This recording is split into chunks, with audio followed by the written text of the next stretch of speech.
Je ne sais pas si dans tous les rapports, on identifie précisément qui va être victime du dérèglement climatique, mais dans un certain nombre d'entre eux, oui. Et dans ceux-là, mais pas seulement dans les rapports, je veux dire par rapport à l'expertise qu'on peut rencontrer sur le terrain à travers les populations qui ont des choses à nous révéler, il est clair que les premières victimes du dérèglement climatique sont les plus vulnérables, sont les populations les plus affaiblies par le fait qu'elles ont une qualité de vie qui est inférieure aux autres en général parce que les revenus sont inférieurs aux autres, la qualité du logement est inférieure aux autres, l'accès aux services est inférieur aux autres, etc. Leur accès à l'alimentation, à une alimentation non seulement en suffisance mais de qualité, est inférieur aux autres, etc. Et donc, on sait que, au niveau mondial, tout ce qui est phénomène de sécheresse, etc., je ne vais pas trop m'étendre là-dessus, mais c'est une évidence que ça atteint les plus vulnérables et que les déplacements des populations, on voit bien que ce ne sont pas nécessairement les plus aisés qui doivent le faire, ou alors eux, ils le font dans des conditions légales parce qu'eux, ils changent de métier à travers le monde, c'est autre chose. Mais chez nous, aussi en Belgique, j'ai envie de dire que les plus vulnérables sont les premières victimes.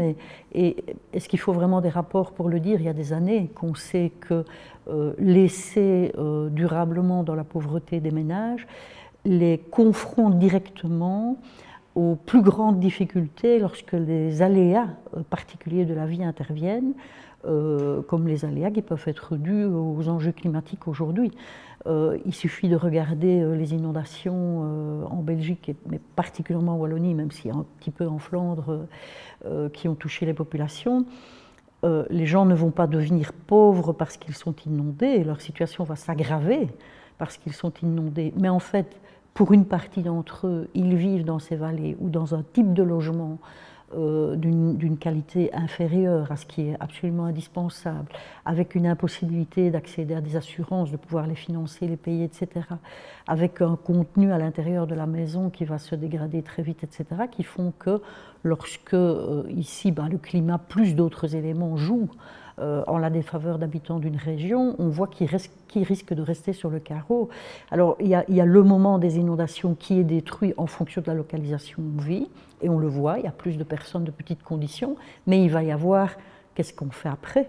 Est-ce que ces personnes vont être les oubliées de la reconstruction, c'est-à-dire être plus objet de spéculation et qu'on va déplacer en fonction des investisseurs et de ce que l'autorité publique décidera? Ou est-ce qu'au contraire, on va se dire, le constat qui fait que ces inondations frappent de façon plus importante les populations vulnérables, que va-t-on mettre en place en termes climatiques, gestion des eaux, aménagement du territoire, environnement, reconstruction, pour que demain soit mieux pour eux que ça ne l'était avant les inondations, et en ne les laissant pas évidemment déposséder par celles-ci. Donc c'est un exemple, les inondations, mais on pourrait parler de l'alimentation, c'est la même chose. Qui a accès aujourd'hui à une alimentation de qualité véritablement? Ce ne sont pas les plus vulnérables, ou en tout cas extrêmement rarement.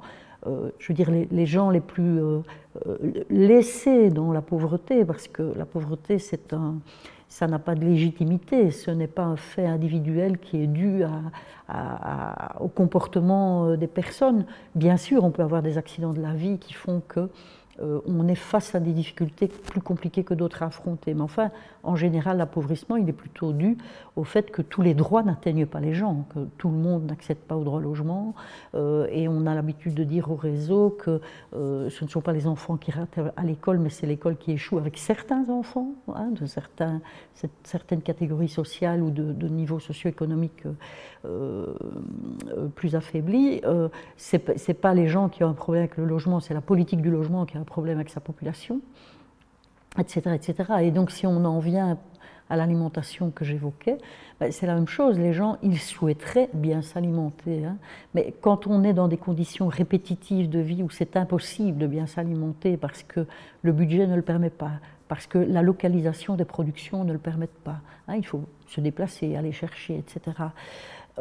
Parce qu'à un moment donné, quand on est dans la survie, on réduit ses aspirations. Pas parce qu'on a envie de réduire ses aspirations, mais parce que c'est très dur de se dire tous les jours au matin, je n'ai pas la possibilité de mettre du pain de qualité sur la table, de varier les céréales, etc. Donc on finit par l'oublier, on finit par se dire que ce n'est pas pour soi.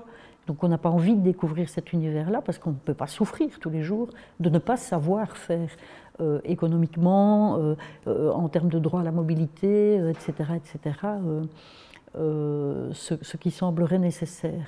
Et donc, de nouveau, quand on voit la production industrielle au niveau alimentaire, quand on voit évidemment toutes les grandes surfaces, les grands magasins, l'hyper-publicité organisée autour de tous les aliments qui sont de mauvais aliments, en tout cas des aliments transformés, où souvent il y a beaucoup trop de sucre, beaucoup trop de sel, hein, pas assez de types de vitamines, de choses qui font du bien à la santé, etc. Donc qui conduisent à plus d'obésité dans les milieux plus précarisés, etc.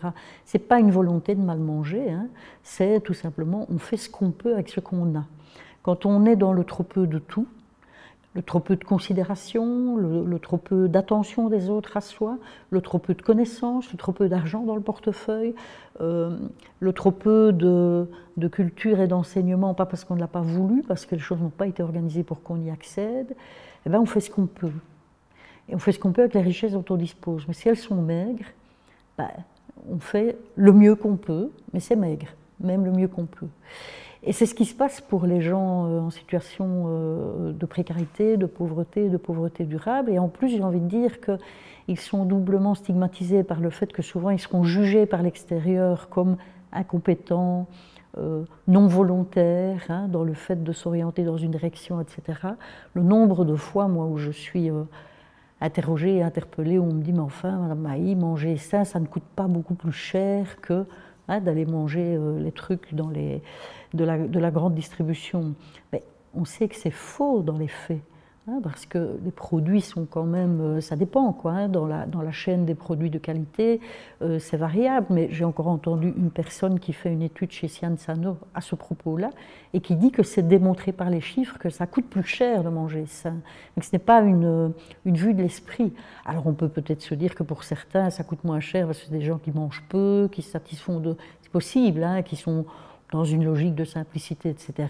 Ça doit exister, et ça existe un peu, mais ce n'est pas ça qu'on doit demander à l'ensemble de la population. La population doit pouvoir manger sainement, à sa faim, en ne grevant pas la totalité de son portefeuille, qu'elle n'a en général pas d'ailleurs, hein, et donc elle ne sait pas le faire, ou elle le fait occasionnellement. Et donc oui, les populations les plus vulnérables sont les victimes directes de tout ce réchauffement climatique, etc. Regardez la manière dont il faut essayer de s'organiser si les températures augmentent, hein, ou si on a une crise du Covid, hein, qui a des origines aussi liées aux évolutions climatiques, au déboisement, à la déforestation. Enfin, moi, je ne connais pas les origines exactes, mais j'entends quand même que toute une série de choses disent qu'il y a une connexion trop proche entre l'animal et les humains aujourd'hui, du fait qu'on tue les espaces pour les animaux, et puis etc. etc. Enfin bon, ça c'est pas mon domaine, mais j'entends ce qui est expliqué et ça me paraît cohérent comme explication, donc j'ai tendance à penser que c'est ça, que c'est juste. Mais on voit bien que par rapport à des phénomènes comme ça, ben, il faut courir derrière les gens en situation de pauvreté, non pas parce qu'ils n'ont pas envie de se protéger, par exemple d'une canicule, mais dans quelles conditions d'existence est-on pour se protéger d'une canicule? Est-ce qu'on vit à la rue? Est-ce qu'on s'est protégé? Est-ce qu'on vit dans un endroit frais? Est-ce qu'on vit dans une maison où l'été il fait aussi chaud que dehors et l'hiver il fait aussi froid que dehors, hein, parce qu'on ne va pas avoir accès à une isolation, aux moyens qui permettent d'eux, etc. Où sont les personnes âgées, vulnérables, isolées chez elles, etc., qui peuvent être, j'ai envie de dire, désœuvrées, pas seulement économiquement, mais aussi en termes de tissu et de relations sociales. Comment organise-t-on les choses par rapport à elles quand il y a une canicule, etc., quand il y a le Covid? On voit que c'est des défis de titans où on court derrière essayer de rattraper quasi l'irrattrapable pour ne pas avoir trop mauvaise conscience du fait qu'il puisse arriver trop de choses à ces gens-là. Hein, c'est un peu ça la caractéristique. Et donc, voilà, moi je ne peux pas dire autre chose que ne pas agir sur les enjeux climatiques, c'est en effet augmenter la vulnérabilité de ceux qui le sont déjà. Donc c'est ajouter de la charge, c'est ajouter l'impossibilité de s'en sortir, j'ai envie de dire, et au contraire le fait d'être plus accablé encore. Et donc il y a un lien intime entre combattre les causes qui sont à l'origine de la dégradation de la situation à travers le climat, et les enjeux sociaux. C'est tout à fait intimement lié. Et il faut tout le temps tenter de les relier, etc. Je pourrais vous donner un autre exemple qui peut paraître, qui est touchy, cet exemple-là, hein, mais il est important. On sait qu'en termes de mobilité, il faut favoriser les mobilités propres, évidemment, et la mobilité collective. Et bien sûr, et moi j'y adhère à 100%. Ben, vous savez, les gens dans la pauvreté que je fréquente, ils y adhèrent à 100% aussi. Hein. D'abord, retenir une chose, c'est qu'il y a une partie de ces gens qui ont une mobilité bien trop faible, c'est-à-dire dont le droit à la mobilité n'est pas garanti, parce qu'ils ne peuvent par exemple pas accéder à un véhicule personnel, mais qu'en plus ils vont vivre de façon localisée dans des lieux peu desservis en service public, hein, que ce soit des bus ou des trains, etc. Alors qui plus est, ça peut jouer sur le portefeuille, je pense surtout aux trains, les techs, etc. Ce type, ça devient un peu plus accessible, mais je pense surtout à la SNCB. Donc on est déjà devant des gens qui très souvent se privent, par la force des choses, d'un accès à toutes sortes d'autres droits parce que la mobilité est empêchée. Ça, c'est la réalité de beaucoup de gens dans la pauvreté. Mais vous avez des gens dans la pauvreté qui vont accéder à une voiture comme ils peuvent, une voiture d'occasion qui est ancienne, etc., etc. Quel est l'intérêt d'aller s'attaquer à ces gens-là, c'est-à-dire à leurs véhicules, hein, qui ne peuvent plus entrer à Bruxelles parce qu'ils sont trop polluants, à Namur, etc., alors que proportionnellement, ils sont très peu nombreux. Ils sont très peu nombreux parce que la majorité n'en ont pas. Hein, donc, ils sont très peu nombreux. Alors, en effet, ils ont des vieilles voitures qui sont plus polluantes que d'autres, mais ils sont statistiquement très peu nombreux, alors que j'ai envie de dire, les grosses cylindrées sont encore extrêmement nombreuses, produites par l'industrie automobile. Des ménages dans les ans sont encore aujourd'hui, moi j'en connais des tas, hein, quand on vit dans les régions rurales, on a encore 2, 3, 4 voitures parfois dans un ménage, hein, où il y a des jeunes, 2 parents, on a chacun nos 2 voitures, etc. Est-ce que c'était bien ça la priorité? Ça, par exemple, c'est extrêmement mal vécu par les populations en situation de précarité, parce qu'elles en ont peu, elles se déplacent beaucoup moins que les autres, elles prennent quasi jamais l'avion, hein, ça peut arriver, mais c'est archi jamais. Elles sont sous-consommatrices d'énergie chez elles, en général, hein, sauf si elles sont mal logées avec un chauffage électrique, mais sinon elles sous-consomment de l'eau, elles sous-consomment de tout. Beaucoup trop d'ailleurs, hein, souvent qu'elles sous-consomment. Elles ne vivent pas bien, elles n'arrivent pas au minimum nécessaire. Et là, c'est une pure agression envers ces personnes-là qui ont de vieilles voitures. Alors, on me dira, oui, mais il y a des gens qui ne sont pas pauvres, qui ont de vieilles voitures. Ok, il y a quelques exceptions. Mais à côté de ça, on maintient la voiture de société, qui est une voiture salaire, hein, déguisée. On dit qu'il faut qu'elle passe à l'électrique, mais souvent la voiture de société est accompagnée de la carte pour aller recharger. Donc, celui qui bénéficie d'une voiture de société, il circule en général plus parce qu'il peut aller faire ses courses avec, partir en vacances avec, etc. etc. Donc il y a des 2 poids 2 mesures là qui sont assez inaudibles. Et c'est un exemple éloquent pour moi, même si c'est peut-être pas... enfin, je ne sais pas si c'est pas l'essentiel, mais je veux dire, c'est un exemple éloquent pour moi de ce qu'il ne faut pas faire. Je pense qu'il faut travailler sur les enjeux climatiques à partir des plus vulnérables aussi, et essayer de voir comment on ne va jamais, eux, les mettre dans une difficulté augmentée par rapport à ce combat face aux enjeux climatiques. Et ils sont preneurs, ils en ont envie. C'est un fantasme de croire qu'ils ne s'intéressent pas à cela.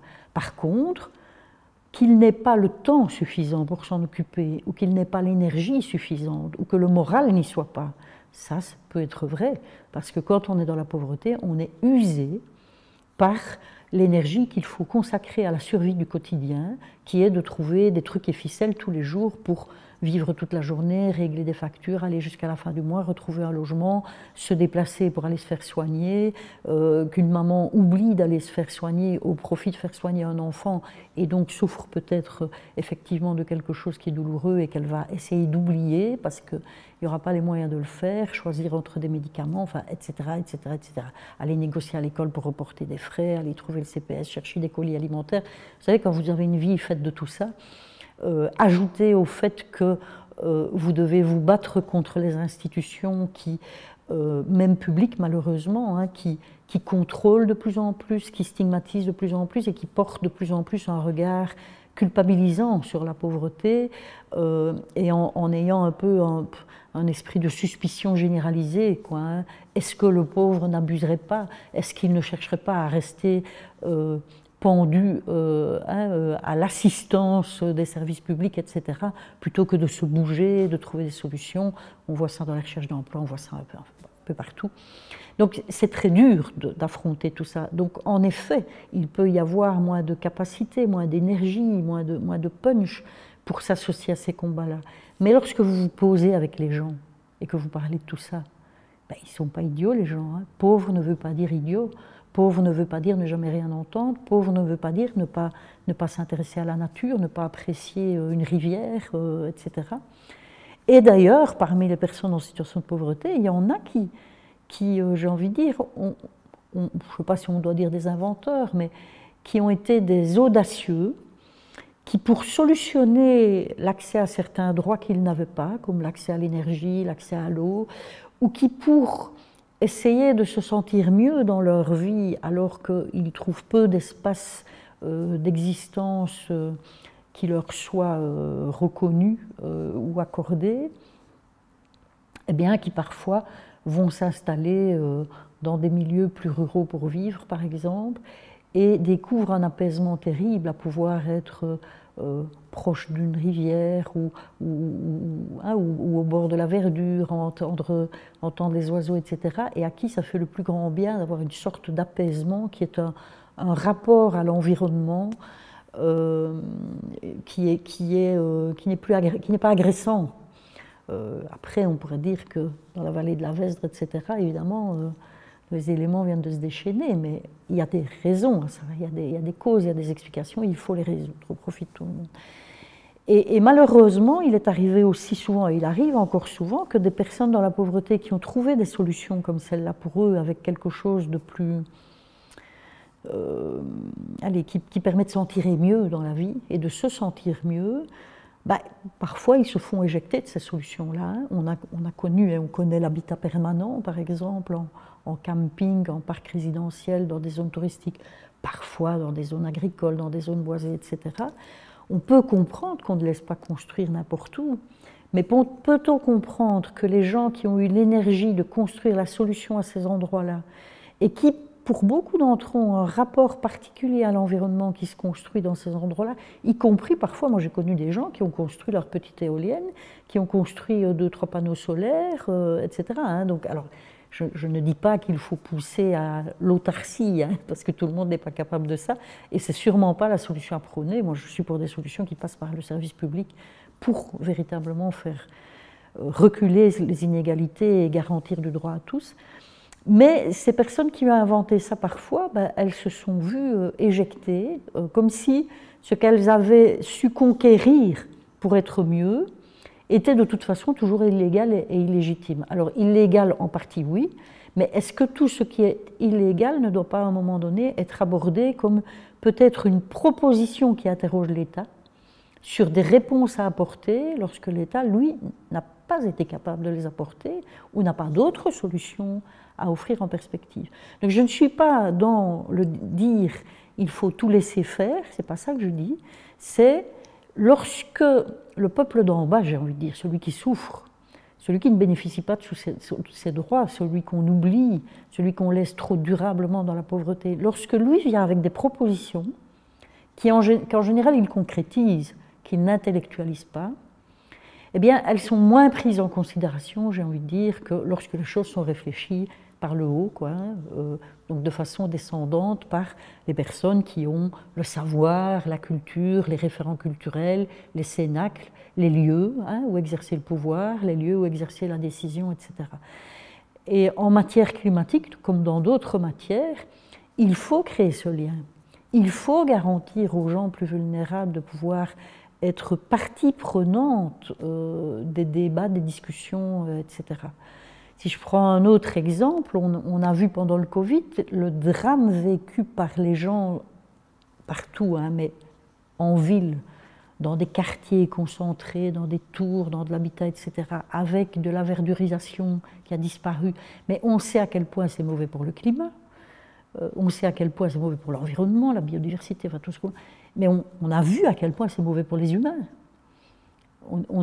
Les gens se précipitent dans les parcs qui existent encore, hein, mais il y a des quartiers entiers où, à part du béton et quelques bacs, on ne voit plus. Donc toute la réflexion sur la verdurisation des villes, etc., c'est vraiment très important. Et comment passe-t-on à un résultat concret? Je suis allée il y a une semaine, je ne sais plus, à une rencontre entre des projets de maraîchage dans les villes, à partir d'acteurs qui travaillent dans l'insertion socio-professionnelle, qui n'ont travaillé qu'avec des gens qui ont choisi de venir vers le maraîchage dans les villes, un grand nombre de personnes très vulnérables, dans une grande pauvreté économique, un grand nombre de personnes dont tout le monde dit ces gens sont éloignés de l'emploi. Moi, je n'aime pas cette formulation. Ce n'est pas les gens qui sont éloignés de l'emploi, c'est l'emploi qui s'est éloigné des gens. On a vu avec cette crise du Covid à quel point les gens sont prêts à faire des choses qui sont pleines de sens pour la collectivité et la société. Pourquoi ne reconnaît-on pas ces choses comme des emplois et des emplois publics nécessaires? Donc, en tout cas, moi j'ai vu là, en Belgique, en Wallonie, des projets wallons, des projets français, allemands et luxembourgeois, dans des villes, avec du maraîchage, avec toutes sortes de dynamiques de projets, etc. Mais ces gens sont devenus d'abord compétents pour faire pousser des légumes, vendre des légumes, expliquer, préparer des recettes, enfin, etc., etc. Et donc pour faire du bien à la ville, à l'environnement et à la santé des gens dans l'alimentation, mais aussi des merveilleux ambassadeurs dans le milieu populaire de tout ce que ça veut dire. Eh bien, qu'est-ce qui se passe?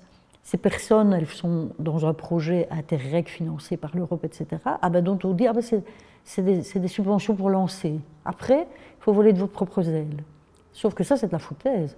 On sait qu'avant de vivre du maraîchage en privé, il faut déjà y aller. Hein. Malheureusement, il y a plus d'abandon de maraîchers tous les jours que de maraîchers qui se mettent en route, malheureusement, hein, parce que c'est très compliqué de vivre du maraîchage, de vivre vraiment du maraîchage. Et donc ici, quelle imbécilité! L'Europe et chaque État investit, ces gens sont devenus compétents, non seulement sur le maraîchage, mais sur la relation qu'il peut y avoir au maraîchage dans une ville et dans le milieu populaire. Mais qu'est-ce qu'on attend pour leur faire un emploi durable? Qu'est-ce qu'on attend? C'est ça qui manque comme maillon. Et là, si on fait des choses comme ça, on va agir très fortement sur les enjeux sociaux, réduction des inégalités, lutte contre la pauvreté et enjeux climatiques, avec des gens qui vont vouloir le faire main dans la main. Mais si on dit à ces gens, pendant 3 ans, vous avez été en formation, c'était très bien, tout ça, désolé, il n'y a pas d'emploi à la clé.